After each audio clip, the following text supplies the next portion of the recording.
Hello and welcome to Where Were You When the Seas Were Warming, a Young Poets Network showcase with People Need Nature.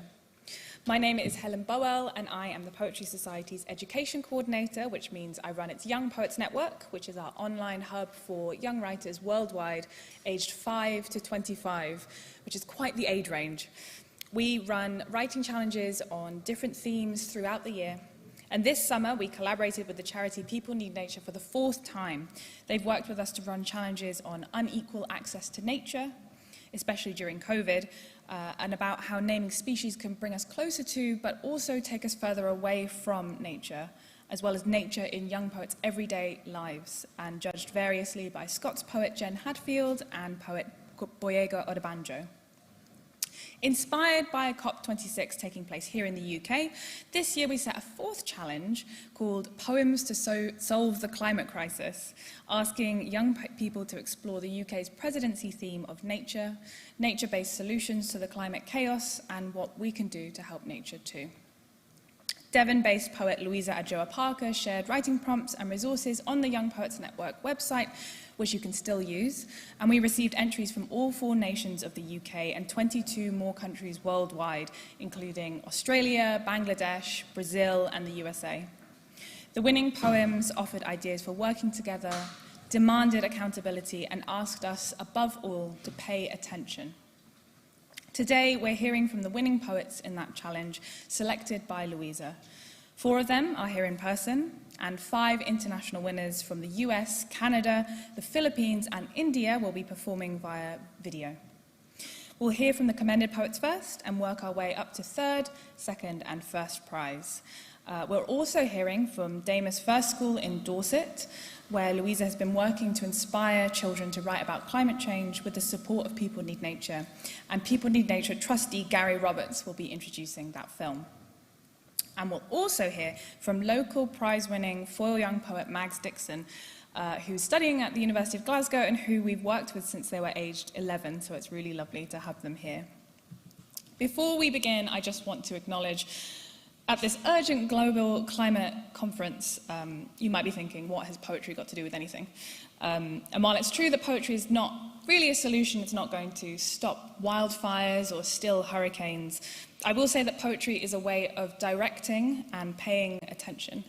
Our attention is monetized by corporations, and when you pay your attention to poetry, to young people, and to the climate, then what you click on, what you read, what you watch, the media you consume, the corporations will pay attention to that too. And of course, paying attention to poetry pays dividends to us as people too. By listening closely and generously to these young writers, we hope you'll understand and also feel the urgency of their words and what needs to be done.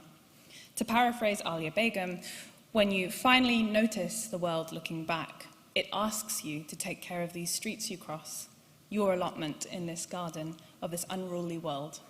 Okay, we're traveling to New York now with our first video performance from our youngest winner, Sabrina Guo. Sabrina is a prolific poet and activist, a commended foil young poet, 8-time national medalist from the Scholastic National Art and Writing Awards, and the founder of Girl Pride International, a global non-profit organization for the empowerment of girls. She's 15. Her writing and humanitarian journey has been featured by Disney and commended by the White House and even Michelle Obama herself. Sabrina will be reading her commended poem in the Poems to Solve the Climate Crisis Challenge, 65 Cybele, and even though the title is about the largest asteroid in the solar system, her poem is deeply rooted in the climate of her neighborhood. So here's Sabrina. Hi, my name is Sabrina Guo. I'm 15 years old and I'm from Oyster Bay, New York, USA. I experience the effects of climate change every day because the area I live in is known for having the most contaminated drinking water in New York State. I'm aware that the effects I feel are nothing compared to the effects that more vulnerable people feel. Climate change impacts those among us with the fewest resources to manage such change. It's incredibly important for everyone to know the facts and to share them broadly. My generation is inheriting a damaged planet, so we need to do everything we can to help the earth, animals, and each other. My poem is about my hometown, Oyster Bay, and is inspired by all those in my community, especially our sanitation workers, who are laboring hard every day to keep our neighborhoods clean, beautiful, and green. 65 Sibley. In the summer, when it pours, a lake forms in my backyard, rivulets soaking the grass, a jungle monsoon thousands of miles away. My boots heavy in the rain, I share my sorrow with calming droplets and hear my truth. Recall that I was born in Queens, of which I remember little except for smoke unfurling from apartment roofs before my family moved to Long Island, which is hardly an island at all. It's not tropical for one thing, and you don't need a boat or a plane to get there. In Oyster Bay, it snows in the winter, cold enough for hot cocoa and heavy coats. The blades of my skates cut into the ice, but they don't break the surface, as the frozen asteroid 65 Sibley did, 4.5 billion years ago, breaking off a chunk of rock that then became the moon.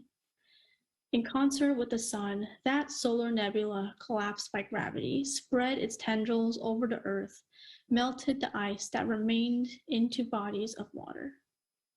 But where did the asteroid's ice come from in the first place? I can't help but ask when I feel the blades of my skates tracing lines, knowing full well all stories must start somewhere. Water is made of molecules, and molecules are made of atoms, and atoms are made of neutrons, electrons, and protons, opposite forces that need each other to form life. Everything a process, an experience of coming into contact with the other. Thank you.